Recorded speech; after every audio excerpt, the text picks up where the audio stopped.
Assalamualaikum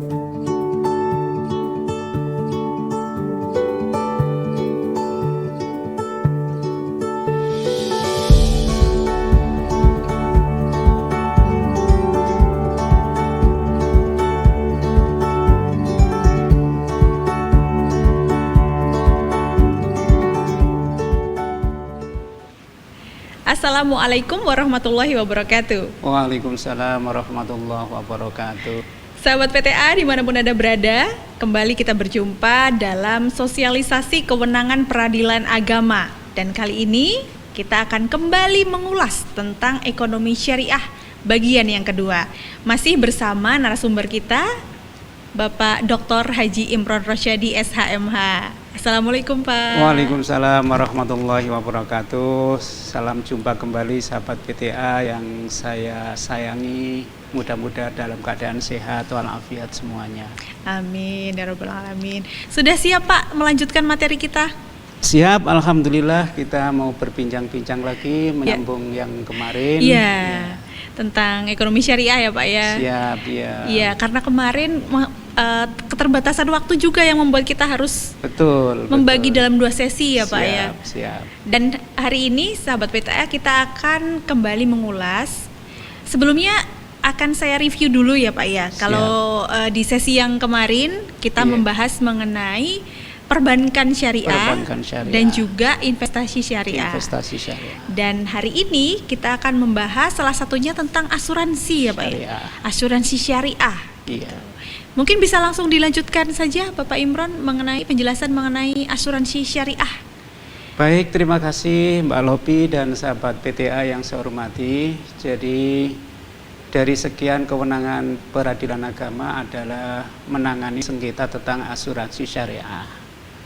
Pada prinsipnya perbedaan antara asuransi konvensional dengan asuransi syariah ini terletak pada akad ya, dan sekaligus anatomi daripada pelaksanaan asuransi itu sendiri. Dimana kalau yang menjadi ciri khas di dalam asuransi konvensional itu adalah transfer of risk, yaitu memindahkan satu risiko ya. Dan ini tidak dikenal di dalam prinsip syariah. Karena transfer of risk itu memindahkan risiko itu adalah mirip dengan perjudian, mirip dengan maisir ya. Sehingga yang dikembangkan di dalam ekonomi syariah tentang masalah asuransi syariah ini adalah sharing of risk, artinya tolong menolong di dalam menanggung risiko ya. Ini perbedaan pokok antara asuransi konvensional dengan asuransi syariah. Jadi kalau dalam asuransi syariah itu adalah sharing ya, of risk, tolong menolong ya, transfer, bukan transfer tapi sharing ya. Kalau di dalam syariah ya, jadi sharing of risk ya, saling tolong menolong ketika terjadi satu risiko ya. Ini sesuai dengan prinsip Islam memang. Ta'awanu 'alal birri wat taqwa wala ta'awanu 'alal ismi wal udwan. Jadi saling tolong menolonglah kamu di dalam kebaikan. Dan ini yang dikembangkan di dalam prinsip syariah. Oleh karena itu di dalam asuransi syariah itu ada yang dinamakan dana tabarruk. Kalau dana tabarruk itu bisa dalam bahasa sederhananya dibilang dengan dana kebajikan. Dana kebajikan itu dihimpun dari masing-masing anggota ya, yang disendirikan, yang nanti ketika terjadi risiko inilah yang akan digunakan ya, akan disedekahkan, akan dibuat menolong daripada anggota asuransi yang mendapatkan risiko. Sedang bagian yang lain ini yang tidak terutik-utik ini nanti akan yang dikembangkan. Jadi itu kalau kita masih bertanya-tanya apa sih bedanya antara asuransi konvensional dengan asuransi syariah. Jadi di sini nanti kalau terjadi persengketaan antara peserta dengan perusahaan asuransi itu menjadi kewenangan lembaga Jadi peradilan agama. Itu Tapi tentang ada ya asuransi. Pak ya kasusnya? Kasus-kasus ya cukup lumayan ya, meskipun di Pengadilan Tinggi Agama Jogja setahu saya belum pernah terdengar ada, tapi untuk tingkat nasional bisa saja itu ada ya, baik yang berkaitan dengan ya asuransi secara umum ataupun asuransi bentuk-bentuk yang lain. Ya. Kalau ada asuransi ada juga yang namanya reasuransi syariah Pak. Nah, kalau ini bagaimana? Bedanya Iya. apa ini? Reasuransi syariah itu secara sederhana dapat kita gambarkan begini. Sebuah perusahaan asuransi itu kan mengkalkulasi. Kalau nanti dana tabarruk sekian ini kalau kemudian terjadi risiko yang banyak pada anggota asuransi, ini khawatir dana ini tidak cukup. Nah, maka kemudian perusahaan asuransi itu mereasuransikan lagi kepada perusahaan reasuransi itu, sehingga ini juga saling membagi risiko. Ketika nanti terjadi risiko yang besar, maka perusahaan reasuransi itu ikut membantu. Nah, dalam konteks yang syariah ini juga ya memang harus didasarkan pada prinsip-prinsip syariah. Jadi itu pengertiannya antara ada asuransi syariah, ada reasuransi syariah. Artinya ya begitu.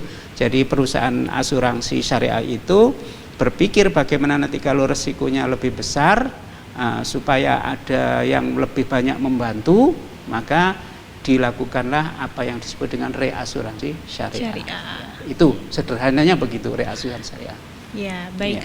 Kalau sekarang ini nih Pak, kalau kita lihat di sosial media ya, itu ada juga tren yang sedang berkembang itu adalah tren pasar modal syariah, Pak. Pasar modal syariah. Iya, betul.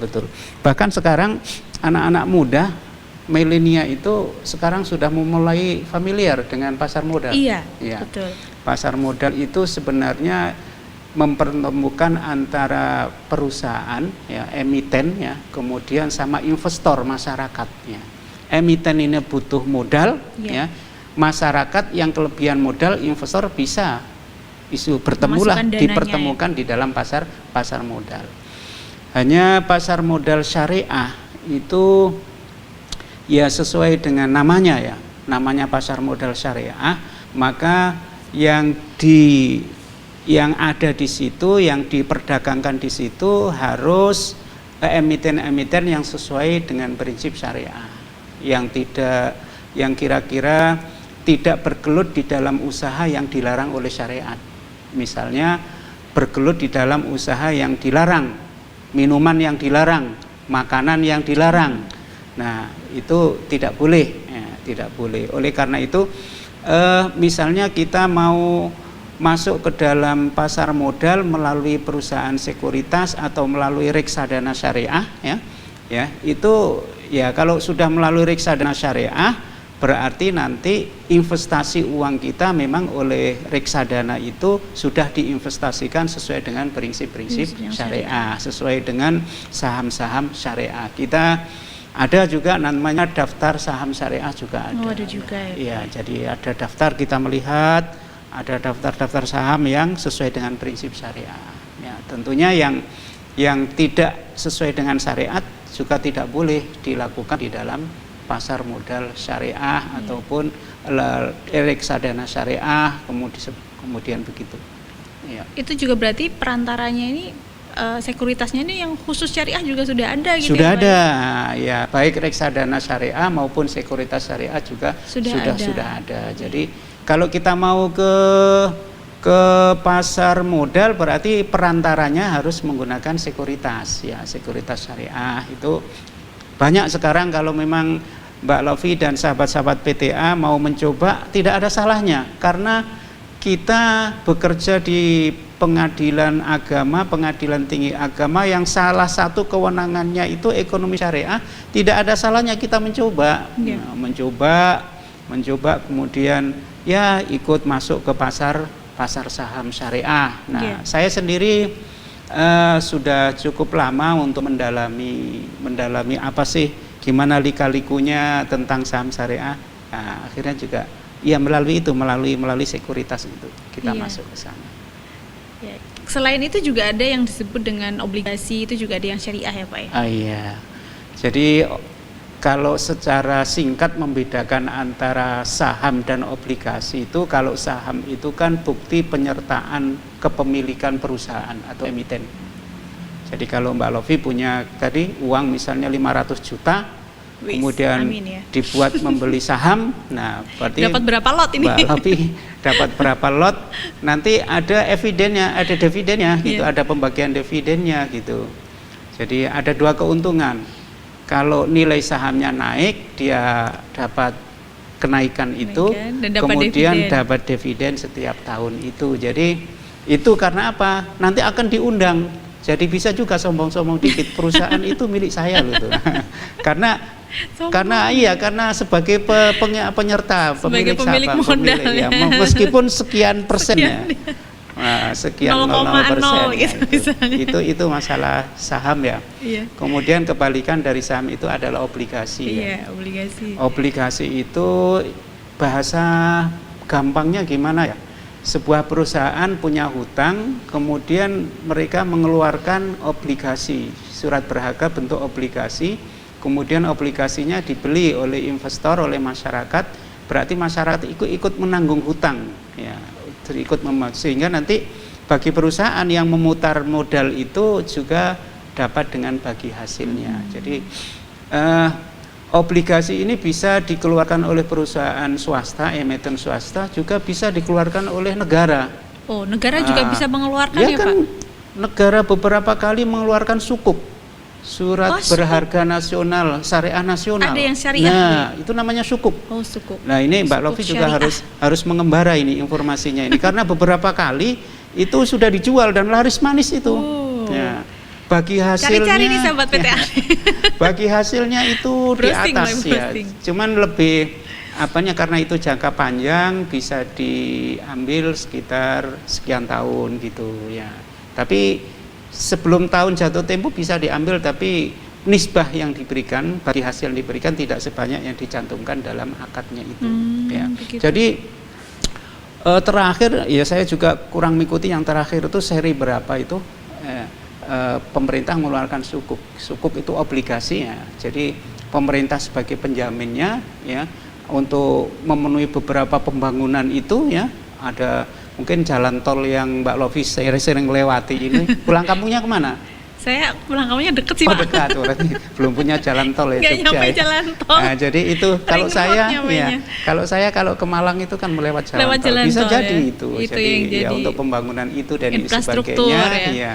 Yang jelas pemerintah yang nanggung untuk pembiayaan pembangunan mengeluarkan obligasi atau sukuk. Yang namanya obligasi syariah biasanya dikenal dengan sukuk. Nah, itu nisbah bagi hasilnya juga cukup banyak.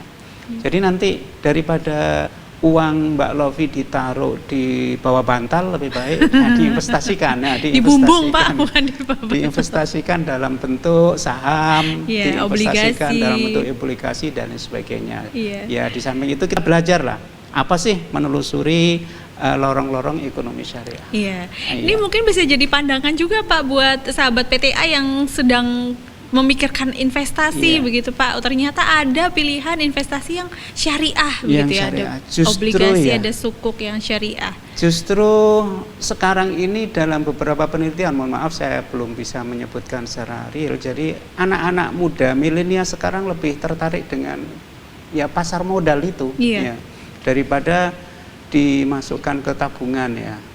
Kalau dulu kan tahap pertama orang punya uang dimasukkan di bantal ya, biar nggak dicuri maling. Iya. Kemudian kedua dimasukkan tabungan. Rupanya di tabungan nisbah ke di syariah masih belum begitu menjanjikan. Inflasi Kemudian juga, sekarang, Pak. Iya, karena seiring aja dengan inflasi. Kemudian sekarang anak-anak muda sekarang cenderung kepada saham maupun Saham, obligasi. obligasi. Karena saham itu tidak mesti harus punya uang jutaan. Kadang-kadang per lembar, per lot cuman sekian Iya, gitu iya, ya. iya. Tengok jenis sahamnya gitu. Iya. Jadi itulah kita menarik sebenarnya Iya. kalau mendalami ekonomi syariah dan perkembangan hukum Islam di bidang ekonomi ini juga sangat pesat sekali. Dewan Syariah Nasional saat ini sudah mengeluarkan cukup banyak ya fatwa-fatwa tentang ekonomi syariah itu ya. Dewan Syariah Nasional itu karena apa? Untuk merespon perkembangan dunia usaha itu gitu. Ya, karena sesuai prinsip di dalam muamalah itu adalah al-ibahah, boleh kecuali ada dalil yang mengharamkan. Ini berbeda dengan prinsip di dalam ibadah. Kalau prinsip dalam ibadah hukum asalnya adalah haram ya. Kecuali ada dalil yang membolehkan. Kalau di dalam muamalah, di dalam bisnis kehidupan ini prinsipnya adalah ibahah. Semua pada dasarnya boleh. Ya. Boleh dibolehkan oleh Allah kecuali ada hal-hal tertentu dalil yang mengharamkan. Ya, barangkali itu karena ya waktunya sangat mepet sekali Mbak Lofi ya. Betul, dan selain itu dengan adanya peradilan agama ini yang memiliki kewenangan di bidang ekonomi syariah ini juga menjadi salah satu jaminan ketenangan juga untuk masyarakat juga tentunya ya Pak ya, bahwa kalaupun nanti ada sengketa itu bisa ditangani oleh peradilan agama begitu. Iya. Jadi dengan kewenangan kesengketa ekonomi syariah menjadi kewenangan mutlak peradilan agama, ini bagi sahabat-sahabat PTA maupun masyarakat secara umum ya yang ada ketidaksepahaman atau ada perbedaan antara bank dengan masyarakat maupun di dalam akad antar pribadi, ini sengketanya ditangani, diajukan ke pengadilan agama. Jadi pengadilan agama itu lembaga peradilan agama pada tingkat pertama, tingkat bandingnya namanya pengadilan tinggi agama. Kemudian tingkat kasasinya Supreme Court-nya ke Mahkamah Agung. Karena di masyarakat terus terang Mbak Lofi masih ada jumbuh ya antara pengadilan agama dan kantor urusan agama ya. Jadi sama-sama agama atau kementerian agama gitu. Jadi kalau pada tingkat pertama kabupaten kota itu pengadilan agama, ada kementerian agama. Kalau pengadilan agama itu adalah lembaga yudikatif. Ya. Kalau kementerian agama itu lembaga eksekutif. Pada tingkat kecamatan ada namanya KUA, kantor urusan agama, yang ketika Mbak Lofi menikah dulu perginya ke situ kan gitu ya. Iya betul.